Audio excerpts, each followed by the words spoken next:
Welcome back to our YouTube channel, and for today's video, we are going to be talking about yet another science concept, but this time, we are going to be talking about a topic that was requested by you, our subscribers, and that is to create an explainer video about genetically modified organisms.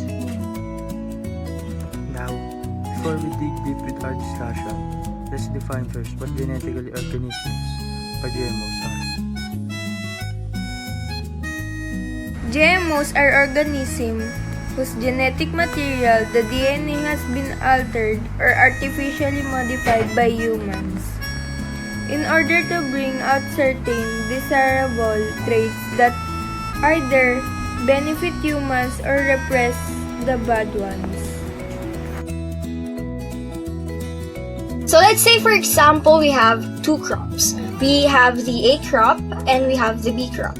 So the A crop is known for its nutrition, whereas the B crop is known for its taste, but it has less nutrition.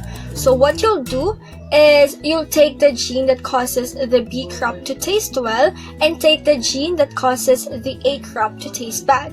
And after removing that gene of A and incorporating the gene of B inside A, you get a new crop called AB.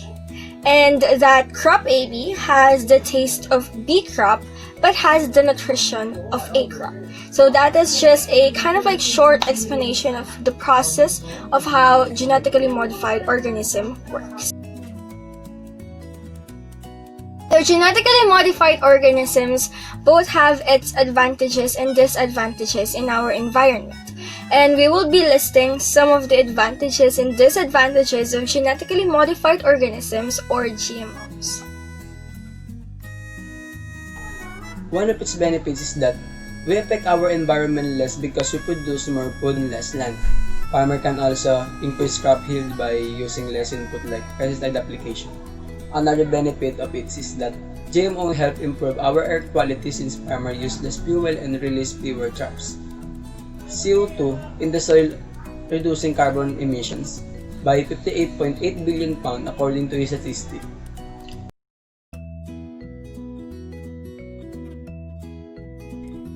Believe it or not, as helpful as they can be, being a GMO itself is actually a disadvantage due to the fact that many people are scared of GMOs simply because they do not understand it fully. The common stereotype of GMOs is that they are bad chemicals, and we are here today to help combat that misconception and explain that GMOs are a great benefit to society. Although there are really some downsides like their long-term side effects, being that they are relatively new, no one can know for sure. Another disadvantage is that there is a higher risk of allergic reaction because there are added chemicals. And finally, antibacterial resistance. There is a small chance that the genes in the food get transferred to the cells or bacteria in the gut. Some GMO plants contain genes that make them resistant to antibiotics. This resistance could pass on to humans. This could affect the ability of people to defend against illnesses, although the chance is very, very low. So now that we have understood what genetically modified organism or GMO, we are going to give one example, genetically modified organism, and explain its benefits and disadvantage. One good example of genetically modified organisms is soybeans. Genetically modified soybeans are one of the most widely used genetically modified plants in the world today. Based from the statistics in the US, most soy grown is GMO soy. It was also stated that GMO soy made up about 94% of all soybeans planted back in 2018. So soybeans are modified for a variety of purposes, and that includes number 1, increasing its resistance to insects and fungus. Number 2, enriching its vitamins or fat and protein content so it can be used for animal feed. And number 3, soy is also used and integral for creating chemicals for use in pharmaceuticals.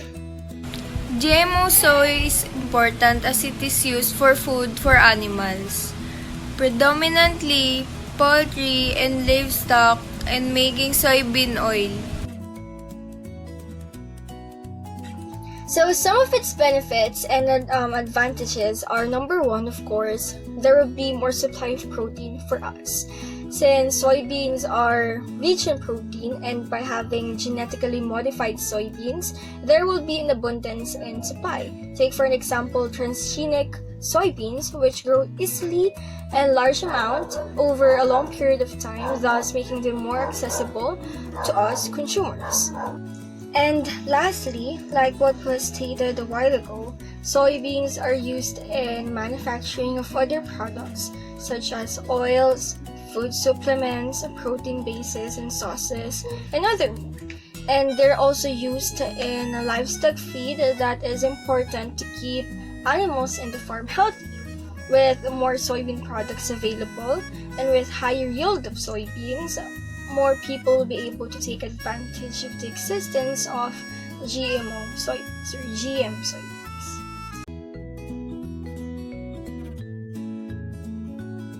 Number 1. Allergenic. Some critics say that since there is an alteration of the genetic makeup of modified soybeans, they can cause allergic reactions in some people who can be sensitive once they consume soybeans or products with soybeans. This might be attributed to the exposure of engineered crops due to chemical and herbicides that can be harmful to the body. Number 2. Changes in the liver. According to a geneticist, the genetically modified soybeans has been tested on animals, such as rabbits and mice. These experiments have yielded results that there have been changes in the livers of the tested animals. Because of this, there is a possibility that the people who eat GM soybeans can have liver damage in the long run. Toxicologists also talk about the toxemia which can result from excessive consumption of GMO soybeans. Number 3. Fertility issues and infant mortality. A study has been conducted by the Chain Security where hamsters were given genetically modified soybeans and studied for 2 years. During the study, it was observed that the hamsters fed with GMO soybeans reduced their chances of breeding or reproducing. Also, there was an evident mortality rate on the newly born hamsters with moms who consumed transgenic soybeans. These findings led the experts to be concerned of the possibility of these conditions in humans if GMO soybeans will be eaten or consumed. Whether genetically engineered soybeans are healthy or harmful for humans, it is important to be aware of the pros and cons of eating genetically altered food to make the right decisions when it comes to nutrition. So that is it for our video today. We hope that you learn a lot of things about GMOs or genetically modified organisms.